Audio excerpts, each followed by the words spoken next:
back. This is your old pal Hondo doing another video for you on some old fishing reels from the 1950s and late 60s from Zebco. The Zebco 33 in particular, but the very first Zebco was from the 0 Hour Bomb Company. The 22 and the 11 were the first two real Zebcos made back in the day.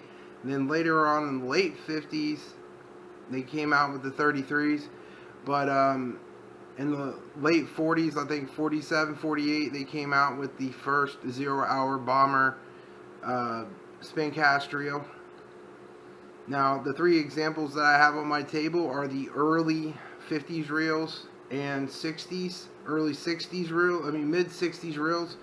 Basically, the transition 60 reel that started using steel parts instead of all brass. Basically, it's also a buyer's guide to one of these old reels. These are what they would classify as forever reels because they were all steel and brass gears and steel gears. They made them all the way into the 70s as well, early 70s, and then in late 77 they started going to the graphite body reels. Okay, the first reel we're going to show you is the very first Zebco 33. As you can tell, this is a 1956 to 57 Zebco 33. Now, what's different about this reel compared to this reel and this reel here is that the very first Zebco 33s were chrome and black, and they had the chrome button and they had a chrome center, and they didn't have an anti-reverse switch. Now, for years in the 50s, they used these without anti-reverse switches. Zebco also almost went bankrupt because their chroming, as you can see right here, is chipping away, almost bankrupted Zebco. The features on this reel were just an anti-bait runner, and it had a drag, basically like this modern Zebco drags that they would use all the way until 1982. And basically after 1982 they stopped making the center brake systems for the top spinner cone brake systems. So this design lasted almost 30 something years, you know what I mean? So it's a long-lived design. It's all steel, and as you can tell, this one does not have an anti-reverse switch. It is 56, 57, but this is what they look like. A lot of people that show these they show them with like a chrome covers and a black plastic button that came later on in the 60s, early 60s, and then mid 60s. Basically what you would think of a classic Zebco design, but they actually were black and chrome in 1956. They had this double handle crank like this, and it didn't have no anti-reverse button.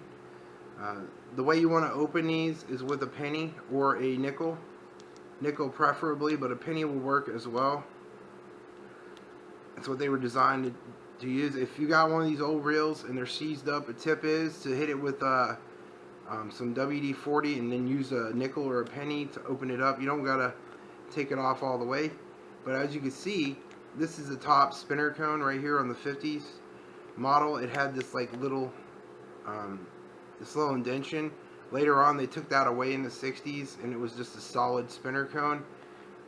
As you can see, this is just like your standard Zebco 33 from all the way into the 82, but the early designs had this little switch that you moved out of the way. Instead of unscrewing it and pulling it out of the way, you could in theory you could pull the spool off of this, but I've yet been able to pull the spool off of it. But it tightens up whenever you tighten the drag up. The drag works because back in the old days, without the switch, you had to hold on to that and set the hook, and then keep your hand constantly on the handle crank. And if you didn't, you paid the price basically. But I haven't been able to get this spool off of it yet. But I'm gonna take off the back plate, show you what it looks like in the back. This is basically what you see right here. If you're going to look for a older reel, this is from 1956 or 57. They have all brass gears. Everything is brass in this in this reel. Brass gears, brass pinion gear, brass drag bar. It goes inside the reel, and also has a bait clicker too as well. That's another point. If you're buying one of these old reels, make sure all the parts working at, like the bait clicker, the drag's working properly. You know, you want to make sure that the spinner cone is not damaged, where it's not the little pickup pin is not coming out. But this is what the pickup pin looked like on the old 56 reel, and put it back together like this, and you just hold the handle crank and basically get it on there, tighten it up a little bit, and really nice reels. These were all steel reels. They would last you forever.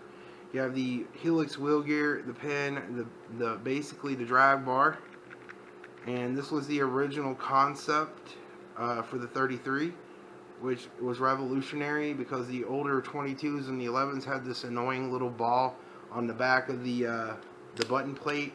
This was the first reel that used the button, which was a lot more ergonomic and more comfortable to use in the field than the little round button from the 11s and the 22s.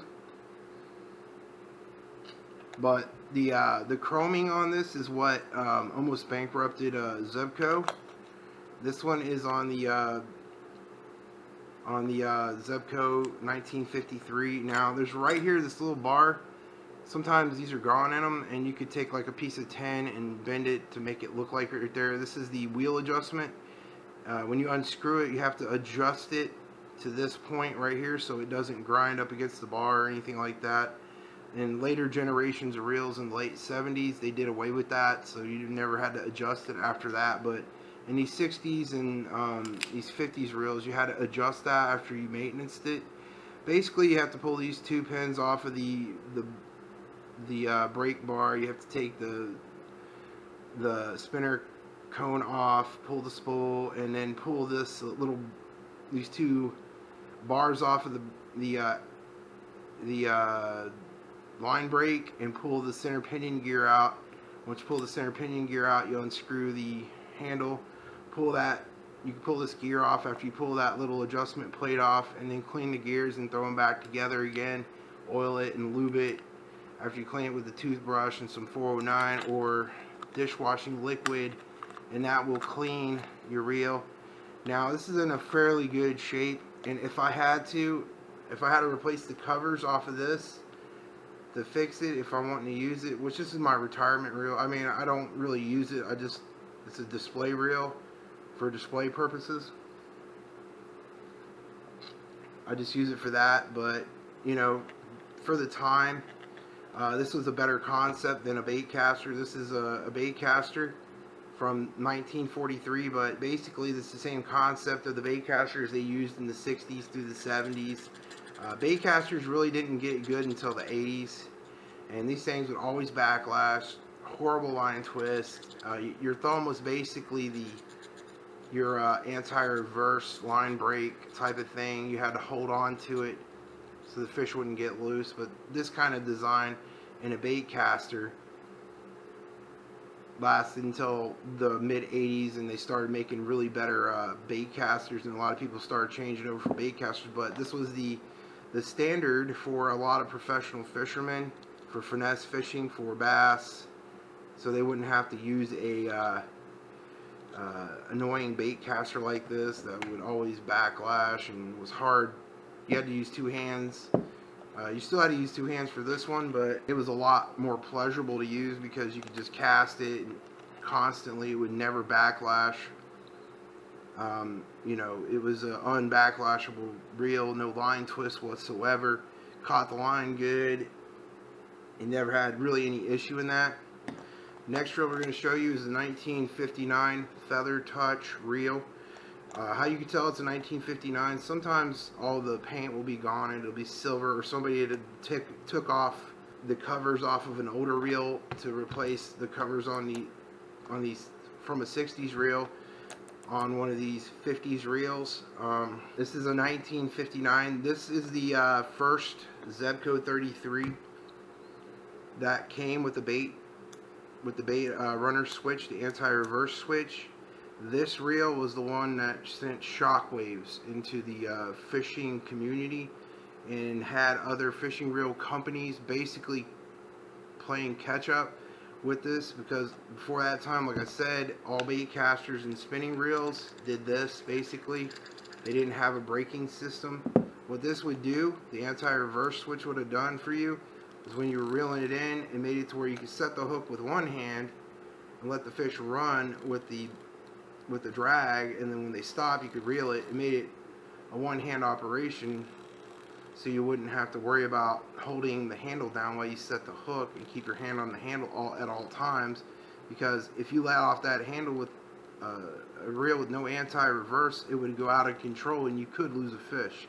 So people were catching a lot more fish with this setup than they were with the bait casters and some of the spinning reels of the time that didn't have an anti-reverse switch.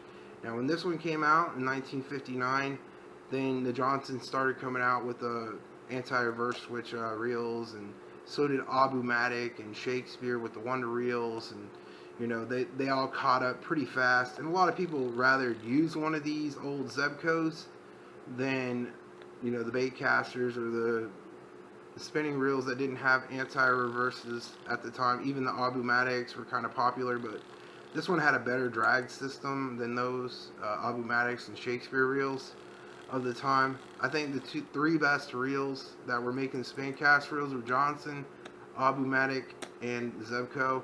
Zebco being the best because the drag systems were really smooth. They were fine adjustment compared to the other two. If you ever used an old Abu-Matic, you know what I'm talking about.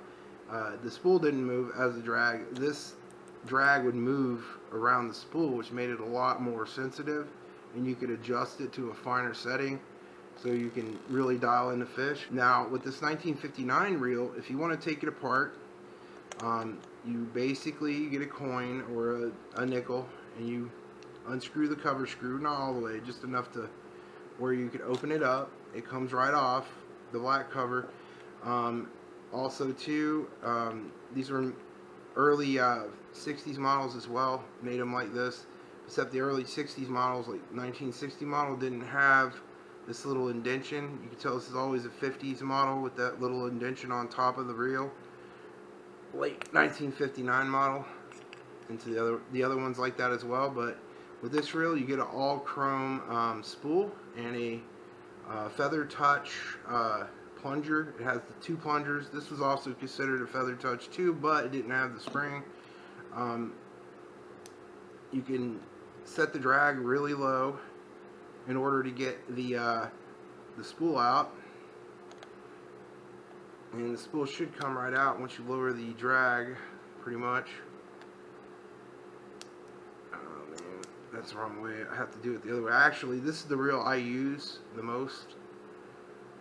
This is my most used reel. If I'm going to use an antique reel for fishing, I don't use the other feather touch. I use this one. And good God almighty, you gotta loosen this up all the way, and in order to get this out, you have to push this little sleeve to the side and pull it out. Once you get that out, there's right here's the drag. Now here's the tip on this thing. If your drag's not working right, there's a little bar right here on the that pushes out from the center of this reel, which is the the drag. I could show it to you like this. It comes out when you dial in the drag right here. If that's not coming out properly, that little drag bar there doesn't come out correctly, you take a small screwdriver and open it up a little bit to get it to come out, and then you take a toothbrush with some alcohol and rub it down like this to clean that spot. And then you could drop a little bit of oil in there, which will unseize it like that. Once you do that, it shouldn't have a problem with it, because that little drag bar on the inside will get stuck sometimes when you're trying to pull the reel apart. But you have to basically set the drag knob down before you put the spool back in, And once that's done, you could take off the back plate of the reel. This one had an all steel button, so did this one.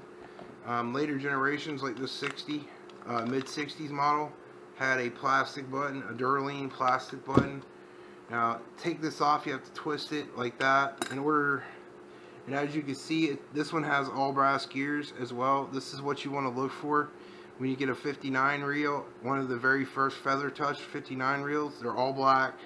They have a black cover and a silver button, all steel button. You can tell that's a 59. And this is the reel that I use the most. Right here is the drag knob right here. And right here you have the anti-reverse switch right here. The other reel I showed you didn't have that. Once you click that, it makes it to where you can go back or forwards, and it makes the reel go out of control and both ways. And then click the button. You click the button, it makes a clicking noise, so a fish gives the fish time to run with the bait, so you can swallow it.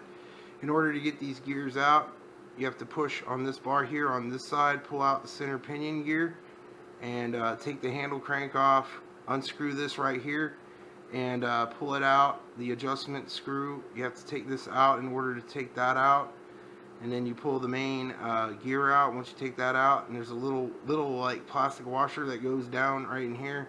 That's to go back when you replace it, when you put the pinion gear back in. But when you take it all out, you just want to clean this gear and the pinion gear and oil all the rest of the parts, and put a little bit of lube on, like some grease on that drag knob, and then work it in there, and put a little bit of oil on the anti-reverse switch. Take the gears themselves out and then put them in a small bowl, spray some 409 on them, scrub them with a metal brush if they're really clogged up, and then re-grease it with grease, and then put in the pinion gear first, and then put in the little wheel gear. But you have to remove this little bar out of the way. But this has a Feather Touch right here. There's a little spring that goes right here underneath it that holds this in place, and the brake itself will never come out. So you're gonna have to leave it in place when you clean the front of the whole body of the reel. Put it in some soapy water, use the toothbrush, clean it all out, clean underneath the drag bar right here as well, and then re-oil it, and then put a little bit of grease around the body here, and then put all the gears back in. Now right here's where it'll catch you. On this older model, these older models from the 60s and 50s, this little adjustment screw, you have to adjust it. I put my finger on it when I put the screw back in, and I'll use a small screwdriver to adjust it. And then you want to put the handle back in so you can tell where you need to adjust it, and then push it up, loosen it up, push it up until you get the right setting for the adjustment right here. And once you get that down, it should work fine. But that's how you can identify early 50s reels. They stopped making these brass gears in 1964, and we're going to show you basically what's like a transition reel from 1964. This is in between 64, 66, 67, something like that. This is basically the model that they were using in 66 and 67 and 59 and in 56. They were using all brass gears. Now this is the later 60s reels. They came with a steel cover and the steel backing and a plastic button, which is still good. Now the only hiccup about this one is that the paint's faded and the bait clicker switch don't work. Even if the bait clicker doesn't work, or even the little anti-reverse doesn't work in these, you can still use them. They're still usable reels. But we're going to take this one apart, show you how to take it apart. Now you have to take a coin to basically open this up. If you, like I said, if you had a problem trying to get this cover screw loose, hit it with some WD-40 and then use a coin to pop it loose, and it'll always pop it loose. Once you do that, you twist the cover off, and you twist the back cover off, And right here, like I told you, in the 50s reels, they had this little weird notch on the front. They had that little weird notch on the front. The later generations of reels didn't have that notch on the spinner cone. Like I said, this is a one pickup pin deal. This one didn't have that feather touch spring in it. The later generations didn't have it because you really don't need it. But usually the little springs right here underneath this bar here. And the best thing you can do is just push it out of the way, and you can just use it like that. But later generations of reels, they didn't need it. So the way to take the cover off of this one is to hold the handle crank down. This one, like I said, in the later 60s models, didn't have that little sleeve you pushed out of the way. You had to take a small screwdriver to basically unscrew this right here off. And basically, you don't want to take it off all the way. You just want to push it out of the way and pull the spool off. And right here, it's the same concept as the other one. This one has that little nagging little drag system in the center right here that you have to oil and clean every once in a while. If you don't, it'll stick, and the clogged grease will get it stuck. So by taking a small screwdriver, you can just pull it up like so, and then drip some oil on it. You don't want to pull it up all the way. You just want to pull it up just a little bit to get oil underneath it. And once you get oil underneath it, it should work fine. But you can test it by, after you clean it, by twisting the drag knob to see if it comes loose. Right there, it's coming out. And then you twist it back the other way, and it should come out, go back in. Once you do that, right here, this is the 1960s transition reel. They made these all steel bodies all the way into the 70s, but as you can tell, a lot of the 60s and 50s models, they had this one big fat round nut on the bottom. That's how you can kind of identify the 60s models from the 70s models. The 70s models had 2 rivets, and then they went back to the single rivet and the graphite body. And this is after the 50s, they started using steel gears because the older brass gears had a tendency to strip more. So they put a steel gear here, and they put a brass pinion gear in place instead. That way, it had a harder piece of steel on a softer piece of metal for the pinion gear. It does have that nagging little adjustment screw. You have to basically take it out in order to use it. You have to go like this, unscrew it. Don't unscrew it all the way quite yet, and then you can take off the handle crank with a size 8 wrench. And basically the parts besides the spinner cones and the spools are interchangeable. Like if you wanted to replace the covers on this, you could use the covers from this reel to replace it. Take off the handle crank, comes off really easy, and then you knock one of these little bars out of the way like so, and you pull out the pinion gear. The stupid little brake drops. Now if this little rubber piece pops out, you wipe it down with some alcohol and take some super glue and super glue that little rubber brake back in there. That should fix that problem. Now we got this out of the way, we could pull out the spring and the little brake bar assembly. Now the other one had a double plunger. Basically it had like an extra little bar on that brake bar that had to go through another hole. Basically that was the feather touch in the 1959 early 60s to the mid 60s. Then in the mid 60s they came out with this. They did away with that. There's the pinion gear. The best way I always like to do is just take a pair of needle nose pliers and just gently winch it out of there, and it should come right out. And there's a little washer on there on the end of this pinion gear that has to go back on there when you take it out. Now at this point, if you have the bait runner still intact on this one, you want to push it up in order to get this gear out. You pull the gear out like so. Once the gear comes out, it should come out in one piece. And sometimes I just leave that little knob right there, that little piece of metal there, if I'm not cleaning it. But what you want to do is you want to put the body in some soapy water or spray it with 409, take a toothbrush on the body inside there, clean it all out, take some Q-tips in the holes, push it down in there, in this hole here, clean the front of the body of the reel with a toothbrush and some 409, clean that out. You want to take a wire brush, and you want to take steel wool on the back of this wheel gear, and clean that off. Take a wire brush with some 409, clean the front gear off. Do the same thing with the pinion gear as well. And basically that's how you disassemble a 1960s reel. It's basically the same way you take this reel apart and this reel apart, X minus the feather touch and the feather touch, the extra feather touch on the drag bar. So you can basically take the reel apart. These later 60s reels were a lot easier to maintenance.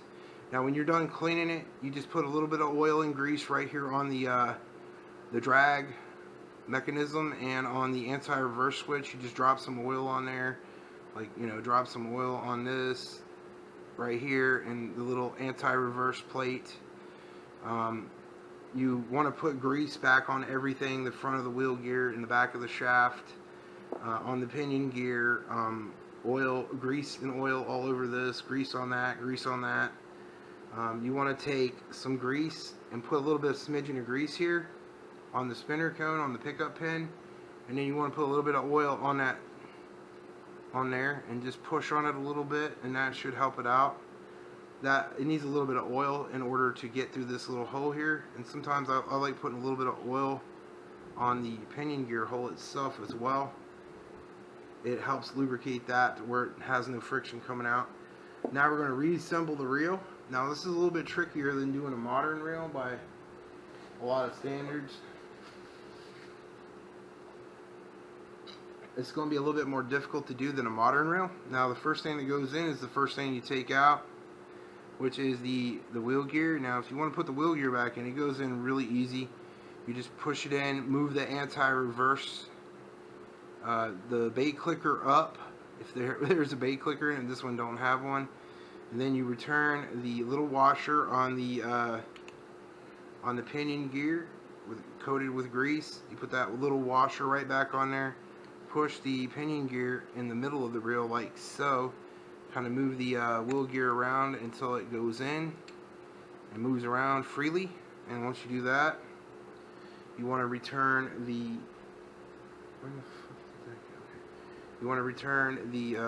brake system right here. You put the brake on there like that. Once you put the brake back on, you can put the little drag bar back in. As you can see, this one had steel gears and a brass pinion gear. That's when they started changing out from steel to brass. Now you want it to sit like this on there. You want this end facing this way, away from the wheel gear. And you want to try to, it's kind of hard to show you this with the bad lighting I got. You push one little notch right there on one of the side of the brake, and then you hold the brake down with your hand, and then you take a small screwdriver for this process here, and you push on one side there to push it up a little bit. You don't want to put too much pressure on there until it clicks into place. Okay, that should do it, and it didn't click into place, but you know, work it in there until it clicks in. Oh, fudge. Do it again. Push that little bar out of the way, hold down the brake again until it clicks into place. And once you do that, the spring's in there. You make sure that spring goes back in there like that. At this point, once you put it all together, you want to put the handle on so you can adjust the screw right here in this little mechanism that holds the wheel gear in place right here. And we're going to put the handle back on and put the handle back on there with a size 8 wrench. You got to do this with the handle, because if you don't, it won't work right. Now once you get it to this point, you want to find where the wheel's working really well, and then you want to find your screwdriver, tighten it up just a little bit but not all the way on that little screw right there in the adjustment bar. You want to tighten it up but not all the way. You want to be able to move that back and forth if you need to.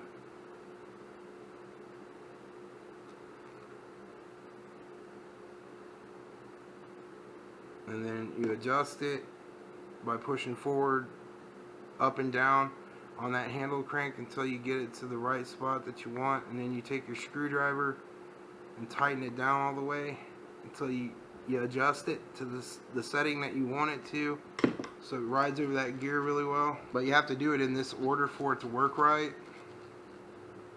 Yeah, it's a little tight. We're gonna have to adjust it some more. Like I said, you gotta adjust it. That's the only downside about these old reels, is you gotta adjust it. I don't want to tighten it up too much, just enough to adjust it.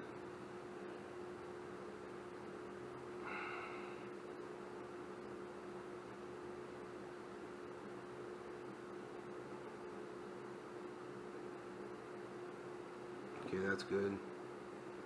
Now we're going to try to tighten it up. Sometimes when you're tightening it up, it knocks it out of whack.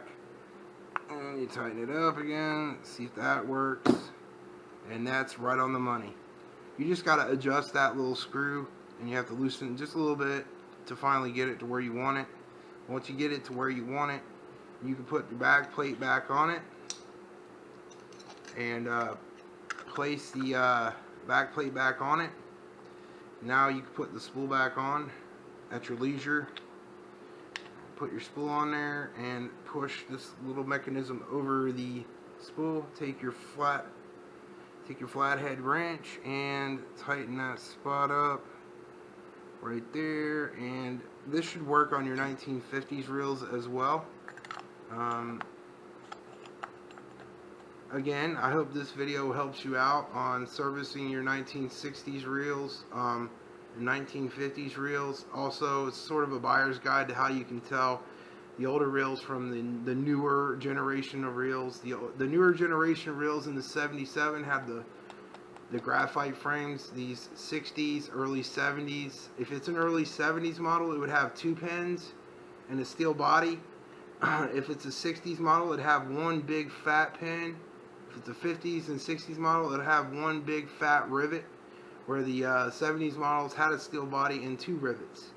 Also the brass gears will be in the early 60s, late 50s models that look like this and like this. So, and just make sure everything works right even when you service it.